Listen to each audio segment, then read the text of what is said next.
What is at stake now is that a lot of crises are following each other in a very, very tight manner. We have not seen that before. We have a financial crisis, a economic growth crisis with massive unemployment, a inequality crisis. We had the famous or unfamous climate crisis with a lot of effects. Crisis follow crisis in a very tense way. This is not a coincidence.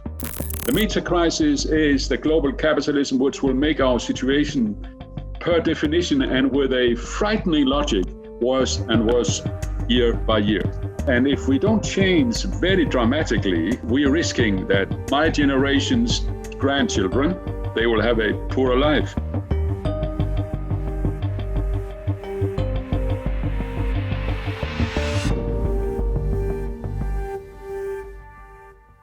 L'approche sociale écologique, c'est tout simplement l'idée que les questions environnementales sont essentiellement des questions sociales. Si vous prenez la question la mieux connue des crises écologiques aujourd'hui, qui est la question du changement climatique, on sait très bien que les émissions de gaz à effet de serre, elles sont massivement inégalitaires. Vous avez 10% aujourd'hui de la population mondiale qui est responsable de 50% des émissions de gaz à effet de serre. Vous avez aujourd'hui en Europe les ménages les plus riches qui ont des empreintes carbone pour certains de 150 tonnes, 180 tonnes, alors qu'on est dans des moyennes de 6, 7, 8 tonnes. Donc on n'a aucun doute sur le fait que vous avez des émissions de gaz à effet de serre qui sont fonction du niveau de revenu et qui font que vous avez des inégalités absolument stupéfiantes. Et à l'inverse, on sait très bien que pour les ménages les plus modestes, l'énergie représente une part beaucoup plus importante de leur budget que les ménages les plus riches. Donc vous avez bien les deux effets. Vous avez les ménages les plus riches qui polluent le plus et les ménages les plus modestes qui seraient le plus frappés par des politiques d'atténuation du changement climatique et de prix importants mis sur les énergies fossiles. Donc c'est ça l'idée de l'approche sociale écologique, c'est de comprendre les questions écologiques comme des questions sociales. Et ça veut dire une chose essentielle, ça veut dire que la solution à ces crises écologiques est essentiellement sociale.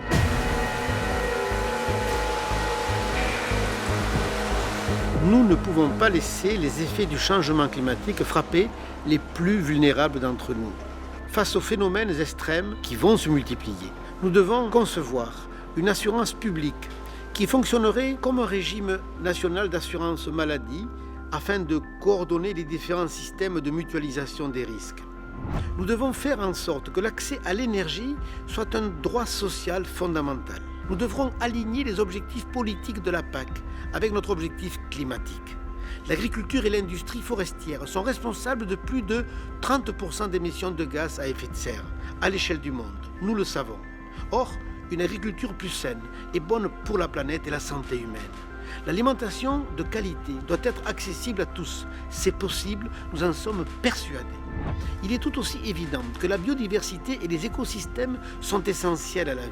C'est pourquoi nous exigeons de la Commission européenne la loi biodiversité contraignante, avec des objectifs clairs, avec le même niveau de contrainte que celui qui a été requis pour la loi climat. La clé de notre approche est de combattre le changement climatique et les inégalités en même temps. Precarity is caused by the coincidence of two factors. On individual level, it is what I call the insecurity of livelihood, the insecurity of jobs, insecurity of sources of income. On societal level, it is the cuts to social spending. The public services are under threat. For the sake of remaining competitive in the global rush for profits, our government cuts both social spending and reduce job security, increasing the pressures on everybody in society. But even if we become very equal and very rich, if our healthcare system is underfunded or is completely trapped in considerations of profit, we will all be extremely vulnerable because we would not have secure access to quality healthcare. These are the drivers of precarity nowadays. Proponemos varias medidas. Una estrategia para acabar con el empleo precario. En ella deben comprometerse todos los gobiernos de la Unión. Los falsos autónomos son inaceptables. Queremos una garantía de empleo sostenible que funcione como la garantía juvenil, pero para los desempleados de larga duración. Deben tener programas públicos para mejorar su formación, para adaptarse a las nuevas oportunidades. También queremos una ley europea contra la pobreza, que tenga objetivos jurídicamente vinculantes. Es posible acabar con la pobreza en Europa de aquí al 2050. Claro, todo esto cuesta dinero, pero también proponemos cómo conseguirlo. Solo con evitar la evasión y la elusión de impuestos ya recaudaríamos mucho más. También se podría imponer una tasa a las grandes fortunas. Una tasa de las grandes fortunas podría recaudar 505.000 millones de euros. Let's take the full consequences of the global greedy capitalism. It will only make the richer even more rich. And listen, they are rich enough, if I can't say. 1% of the population own 44% of all wealth in the world. Do I need to argue more about stopping this development? Me parece que merece la pena compartir un poco de la riqueza para mejorar la vida de la gran mayoría. Al final, con la solidaridad y una sociedad más cohesionada, nos beneficiamos todos y todas.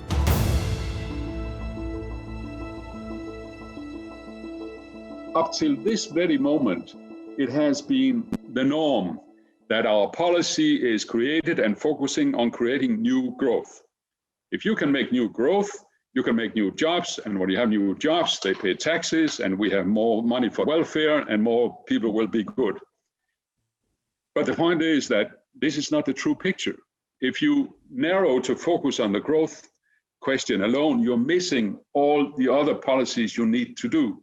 Le grand shift pour moi, le grand basculement, c'est le basculement de la croissance économique vers le bien-être. C'est le plus important. Si vous lisez le rapport du GIEC, il vous dit qu'il y a un chemin praticable pour l'humanité qui, très explicitement, vise la sortie de la croissance économique et le fait de se concentrer sur le bien-être, du fait du caractère destructeur de la croissance économique pour le bien-être, d'une part, et d'autre part, le fait de réduire les inégalités sociales à la fois entre les pays et au sein des pays.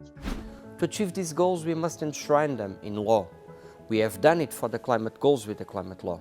Now we need to extend this approach to other policy areas.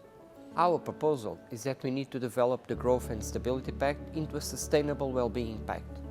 This Sustainability Pact would be our new political compass, giving us direction through mandatory goals. Currently, we have that for fiscal objectives, but we must put social, ecological, economic goals on an equal footing with the fiscal obligations. Of course, to really have an impact, policies must be supported by sufficient funding. And this is why we propose a European budget, where the EU institutions, the national governments, the parliament, the stakeholders like the trade unions or the experts, they come together to define joint priorities, plan policies and allocate financial resources accordingly. This internal dimension must be matched by an external dimension. We can't establish these high standards inside the EU and then undermine them by importing products produced by child or slave labor, or even products that do not take in proper account the carbon footprint. All companies operating in the EU and all goods entering the EU must abide by the same rules. So this is why we propose a European Responsible Capitalism Act, accompanied by measures such as due diligence practices or mandatory sustainability strategies. This has always been our agenda. Inclusiveness, fairness, thinking in today, but also thinking into the future. And we need to revitalize this agenda. We need to pay attention to the youth, people that is already asking for the great answers they expect from the institutions, from the great answers they expect from politics. And it is our responsibility to provide some of these answers. Maybe we are not going to be billionaires, all of us. I think smaller people are going to be billionaires in the future, but many, many more are going to have a good, harmonious quality of life for our kids and our grandchildren. Isn't that wonderful and much better than the world we have?